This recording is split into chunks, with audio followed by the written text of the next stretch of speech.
ตั้งใจฟังคำเด้อให้เวลาเช้านาทีเนาะเวลาต้องบอกเช้านาทีหลายปวดเอาชิบหายซะเอาเริ่มไปเลยนะโมตัสสะภะคะวะโตอะระหะโตสัมมาสัมพุทธัสสะนะโมตัสสะภะคะวะโตอะระหะโตสัมมาสัมพุทธัสสะนะโมตัสสะภะคะวะโต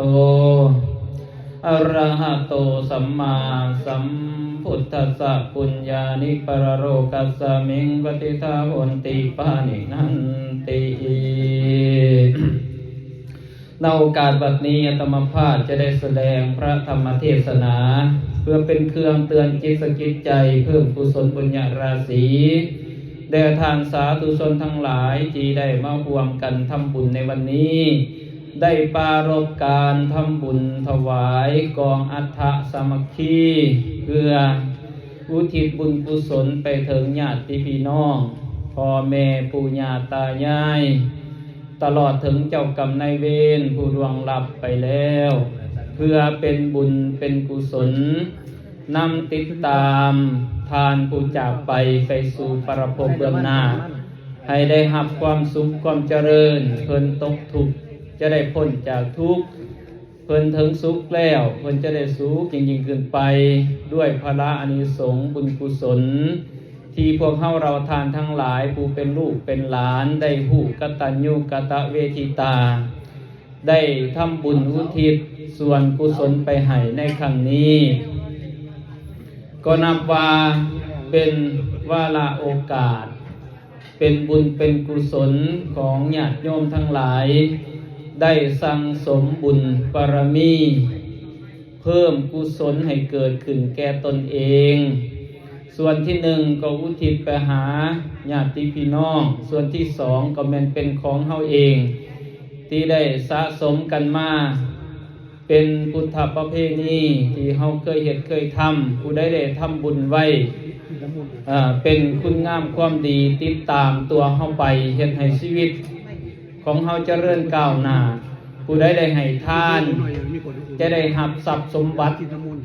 มีเงินคำกำแก้วไหลหลังเข้ามาบ่ขาดมือผู้ใดรักษาศีลก็จะเป็นผู้ที่มีหูงามผู้ใดเจริญเมตตาภาวนาก็จะเป็นผู้มีสติปัญญาสามารถแก้ปัญหามีชีวิตที่ดีได้ดังนั้นเราทานทั้งหลายได้มาทำบุญมื้อนี้เวลาก็บ่ค่อยไผเนาะสั้นๆพระอาจารย์เพิ่นว่าสิให้20นาทีหรือ1ชั่วโมงแต่ถ้าเฮาบ่เข้าใจเฮาก็บ่ได้คือกันเพราะฉะนั้นอาตมาสิย่อลงเหลือแต่8นาทีก็พอบ่ให้หลายเนาะดังนั้นเราท่านทั้งหลายพ่อแม่ตนญาติโยมก่อนที่จะมาทำบุญเฮ็ดสังฆทานกองอัฐบริขารใดนี่อันที่หนึ่งต้องประกอบไปด้วยศรัทธาเด้อญาติโยมมีความเลื่อมใสในพระพุทธศาสนาจึงจะได้เสียสละทรัพย์สมบัติของตนสร้างกองอัฐบริขารตั้งตนกระพึกถ้าเฮาบ่มีศรัทธานี่สิมีเงินหลายปานใดเฮาก็บ่สามารถที่จะเฮ็ดบุญได้เพราะเฮาบ่มีจิตใจเสียสละบ่มีศรัทธาบ่มีจิตใจบริจาคเฮาก็บ่มีโอกาสได้ทำบุญเด้อญาติโยมเพราะฉะนั้นผู้ที่มาในมื้อนี้เป็นผู้เลื่อมใสในพระพุทธศาสนามีศรัทธาได้เสียสละปัจจัยออกมาทำบุญอันนี้เป็นส่วนหนึ่งที่มันเป็นพื้นฐานในชีวิตของเฮาผู้ใดเสียสละผู้นั้นก็จะได้สิ่งที่ดีๆกลับคืนมายิ่งหวงยิ่งหายเพิ่นว่ายิ่งให้ยิ่งได้คันเฮาให้ไปตลอดผู้นั้นหันได้มาตลอดได้เป็นบุญเป็นกุศลได้คุณงามความดีความโชคดีเข้ามาในชีวิตยิ่งให้ก็ยิ่งได้เพิ่นว่าเพราะฉะนั้นเราท่านทั้งหลายมีศรัทธาเลื่อมใสได้ทำบุญบริจาคแล้วจะมีอานิสงส์คือในใดจะเป็นผู้ที่มีทรัพย์สมบัติเพิ่นว่าเนาะทรัพย์สมบัติภายในศาสตร์นี้และศาสตร์หน้าผู้ใดเกิดศรัทธาได้ทำบุญถือปองว่างถือทีปรมีจะเกิดเต็มที่เพิ่นว่าเนาะและจะได้รับพระอานิสงส์บางคนก็โชคดี ถือรางวัลเนาะอันนี้นี่อานิสงส์มันเกิดแห้งด้วยศรัทธาที่เฮาแห้งกล้าได้ทำบุญเสียสละได้มีโอกาสทำบุญสมมติว่าเพิ่นถวายต้นมีต้นกระพึก108จังซี่เนาะโอ้ข้าพเจ้านี่มีเงินอยู่บ่ถึง108แต่ว่าขอเสียสละน้อยหนึงก็แล้วกันเพิ่นว่าเด้ตั้งใจแล้วบัดมาฮอดวัดผู้ดีลูกหลานมาหาเอ้าอีแม่เอา200นี่โอ้ยได้แล้วเด้108ตัวว่าเห็นบ่ใจมันขึ้นอยากทำบุญอยากได้อยากทำบุญพอดีลูกหลานเอาเงินมาให้มันบ่โชคเกิดขึ้นแล้วดังนั้นเฮาเราทานทั้งหลายเอาตนญาติโยมเฮ็ดบุญนี่เฮ็ดบุญทำบุญทำทานบ่เสียหายไปไสเป็นสมบัติของเฮาเองเด้อญาติโยมเฮ็ดให้ชีวิตเฮาเจริญก้าวหน้ามีความสุขความเจริญอันนี้อันที่สองก็แม่นเฮาได้ทำอุทิศเนาะทำบุญอุทิศนี่เป็นการระลึกถึงกตัญญูกตเวทิตาพ่อแม่ปู่ย่าตายายญาติกาวงศาผู้จากโลกนี้ไปดังที่อาตมาได้ยกหัวข้อธรรมขึ้นเบื้องต้นว่าปุญญานิประโรกัสสมิงปฏิทาหนติปานินังแปลว่าบุญจะเป็นที่พึ่งที่อาศัยของเราสัตว์ทั้งหลายผู้ตายไปปรโลกเบื้องหน้าเพิ่นจากโลกนี้ไปเพิ่นบ่มีหยังติดตามบ่มีเสื้อผ้าอาภรณ์บ่ได้ถือหยังไปเลยและพวกเฮานี่อุทิศไปให้เพิ่นเป็นบุญเป็นกุศลนำพาไปสู่ประภพเบื้องหน้าเพิ่นว่าบุญจะไปค้ำไปสู้เป็นบุญไปค้ำไปสู้แต่ถ้าหากว่าเพิ่นได้เป็นเทวดาแล้วบุญกับบ่ฮอดคือกันเนาะเพียงแต่ว่าเฮาระนึกถึงเพิ่นแต่บุญนั่นเป็นของเฮาเองญาติโยมทั้งหลายเพราะฉะนั้นแล้วเฮาเราทั้งหลายได้ทำบุญในมื้อนี้ก็เพื่อให้เป็นพระอานิสงส์ค้ำสู้ครอบครัวเฮือนซ่านลูกหลานให้มีความสุขความเจริญนึกคิดสิ่งใดปรารถนาสิ่งใดก็ขอให้สมดังความมุ่งมั่นปรารถนาอีกอันนึงก็แม่นอุทิศไปให้ผู้ที่เพิ่นมรณะจากโลกนี้ไปให้เป็นผลท่านแก้วท่านทิพย์ไปห้องรับให้เพิ่นถ้าเพิ่นตกทุกข์ก็ขอให้เพิ่นพ้นจากทุกข์ถ้าถึงสุขแล้วก็สุขยิ่งขึ้นไปเนาะดังนั้นก็ขออุปโมทนาสาธุชนทั้งหลายพระอาจารย์ท่านว่าให้สลับแหล่ไปนำเพิ่นว่าเนาะเพราะฉะนั้นก็ขออนุโมทนาเทศแหล่ให้ท่านทั้งหลายเป็นพรให้ท่านในวันนี้เนาะเด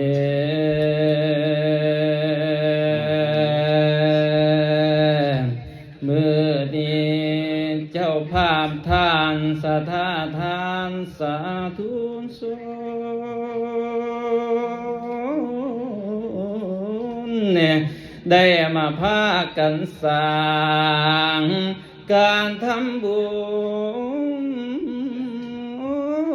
อุทิศทรงเจตประสงค์ญาตินามไปหาท่านผู้ดวงไป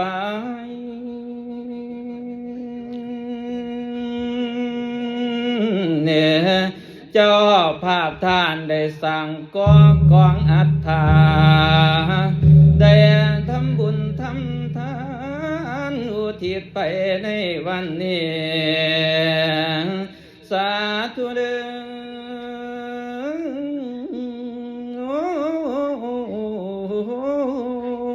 บุญกุศลส่วนนี้ขอให้เป็นผลทันแก่ผลทานอันยิ่งใหญ่ขอให้สมมาตรมุ่งมาโน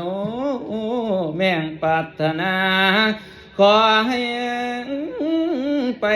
ถึงกามแน่ผู้ที่ดวนหมอละนะ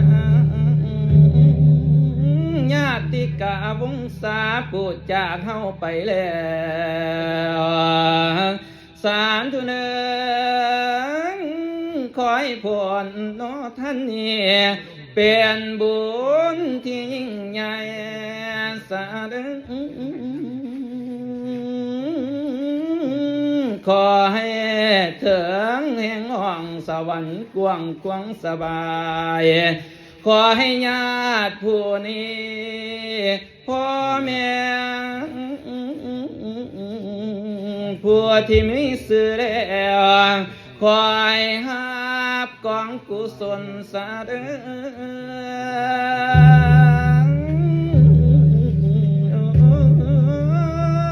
งับกองท่านกันกุศลที่ได้ทานในวันนี้สาธุเด้อขอให้เจ้านั้นได้เขื่อนนางวิมานแม่นเป็นแดนแสนสุขทุกบ่มีมาไกลขอให้ผลท่านได้สนองไปเกิดใหม่เด้อพ่อเด้อเด้อแม่เด้อเกิดในสวรรค์เด้อสานฟ้า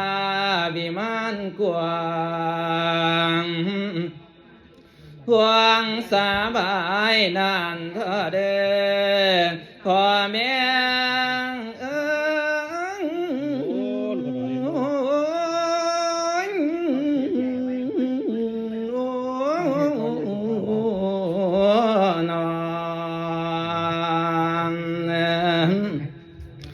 เงื่องความอานิสงส์ส่วนนี้ขอให้เป็นสาพันแก้วสาพันทองในห้องนั่งสาธายุมปรารถนาสิ่งใดให้จะได้สิ่งนั้นให้สมถามดังมาโนมาทำบุญน้อมือนี้ให้มีแต่ความดีเด้อโยมเนื้อสิ่งบ่ดีทั้งหลายให้ห่างไกลจะไร้เวรขอให้บุญคุณคำศรัทธาโยมกุศลทานความหมายโนมาดงงปรารถนาสิ่งใดให้จะได้สิ่งนั้นให้สมดามดังมาโน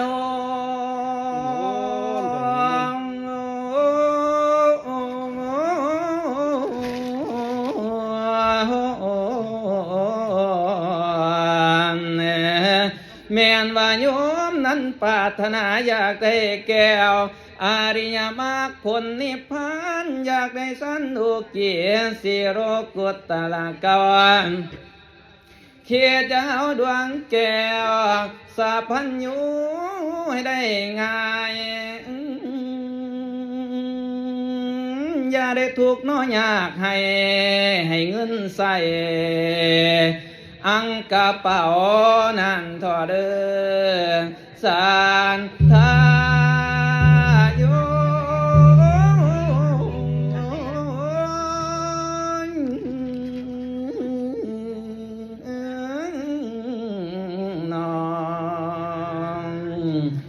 สาธุแสดงพระธรรมเทศนามาหอดเวลานี้ก็นับว่าเป็นเวลาโอกาสอันดีทั้งญาติโยมทางพุทธบริษัททั้งหลายได้เสียสละจตุปัจจัยได้ร่วมกินร่วมทานขอให้ร่วมกันทำบุญทำกุศลต่อไปถ้าเฮาบ่มีบุญญาติโยมทั้งหลายเฮาก็บ่มีโอกาสมานั่งทำบุญมานั่งไหว้พระมานั่งรักษาศีลบ่มีโอกาสได้จับจ่ายใส่สอยเงินคำบางครั้งเฮาอาจจะนอนอยู่ห้องหมอโอ้ยขอให้มีชีวิตอยู่รอดไปวันๆบางครั้งเฮาอาจจะมีลูกหลานเนี่ยโอ้ยจะแม่นทุกข์ใจเห็นหน้ามันเพราะอยากมุดดินหนีเพราะฉะนั้นแล้วเฮามีบุญนี่เฮามีความสุขได้ญาติโยมเพิ่นว่าบุญนำพาเฮาไปในทุกที่สุขสถานบุญเป็นเงาเฝ้าตามติดบุญเป็นมิตรในทุกที่คอยช่วยเหลือเอื้ออารีห่างลาคีปลอดภัยบุญพิทักษ์บุญรักษาบุญนำพาเผาสุขใสถึงแม้ว่าเฮาจะไปอยู่ไสบ่อนใดก็ตามบุญจะทรงให้ถึงสุขถึงความสบายทุกคนทุกทาน